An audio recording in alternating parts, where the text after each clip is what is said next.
5 hacks to get luxury jewelry for less. Starting with the diamonds. You have probably heard of the term lab-grown diamond, and lab-grown diamond has been quite popular, I'd say, over the past decade or so, especially in the recent 5 years. By the sound of it, it feels like not real diamond. However, lab-grown diamond and naturally mined diamond are physically the exact same thing. The only difference is the origin. Lab-grown diamonds are grown in labs, meaning they are essentially man-made, and naturally mined diamonds are mined in nature. But the price difference could be up to 5 times, which is huge when it comes to the cost of a diamond piece. So if you're in the market for a diamond piece, whether it's a tennis bracelet, like the one I have here, your engagement ring, or really just any sort of classic diamond pieces, I would actually highly recommend just going for the lab-grown diamond. If you are not sure if a particular design is for you, you also have lower risk to be able to explore different styles without breaking the bank. And this also means with the same budget, you might be able to get a more impactful look. So for example, this tennis bracelet is made with lab-grown diamond. I believe this is around $1,000. Had I gone for the naturally mined diamond, this probably would be at least $3,000-4,000. But I don't think enough people know that lab-grown diamond and naturally mined are the exact same thing. The second tip is if you do want the bling of diamond, but if you don't want to spend the money of diamond, you can always go for other materials that give like similar type of bling. So you can go for a sterling silver piece for that really shiny look. However, keep in mind that you do have to polish your sterling silver once in a while, so it does require a little bit of a maintenance. My personal favorite is actually pearls. I know pearl and diamonds are completely different things, but when it comes to kind of adding that bit of a shine, giving your skin that glow, I really think pearl can achieve a very, very similar effect.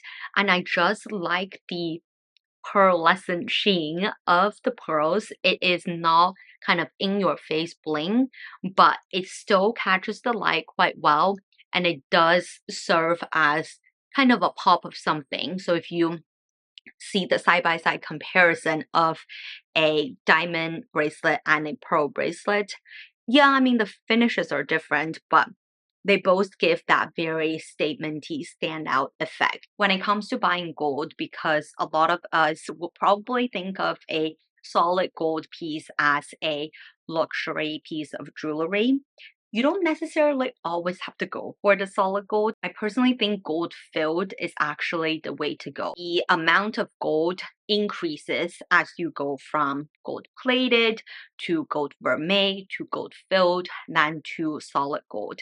Now, solid gold tends to be a lot more expensive than the other options. However, many brands actually don't do enough of gold filled pieces, which is basically just a little bit less gold percentage in the metal alloy, but it also does not tarnish because you've got enough percentage of gold. So I have here a gold filled bracelet that I got from Etsy. I actually think Etsy is the way to go when it comes to gold filled pieces. And I think the reason a lot of name brands don't do gold filled pieces is that they do require more gold percentage than, the gold vermeils of the world. But they also shouldn't charge it as high as a solid gold piece. So it's kind of that nice in between. And so when it comes to gold filled pieces, definitely go to Etsy. There are so many options. There are different kinds of necklaces, bracelets, rings, all sorts of jewelry options in gold filled that is so much more affordable than buying solid gold, but they do not tarnish. So next time, if you are especially looking for a pretty classic piece and you're thinking, oh, I should get, for example, a solid gold, simple, dainty necklace, then I say just go for the gold filled on Etsy. You'll save a lot of money, but really the quality is more or less the same as solid gold. Back to diamonds again, there is another way to save on diamonds, especially if you want a piece that gives off that really impactful visual bling, but you don't want to spend the amount of money for a really big sized diamond. Then I say diamond pave is the way to go. So I have this pave ring from Majori. I also have this pave ring inspired by Majori. They are both diamond paves. Had I want a ring is one solid piece of diamond with this size, it would have been astronomical in terms of the price, because then that means you need to find a much bigger diamond to cut into a pretty big size. But the reason diamond pave is so much more affordable is you can just get kind of the leftover bits of the diamond, because they can be very small and they will be kind of crushed into smaller pieces to make the pave. They're still real diamond, and I sometimes even prefer the bling of pave diamond because there are so many of them. They kind of catch the light differently. It gives definitely a little bit more subtle effect, but it's also quite mesmerizing to look at.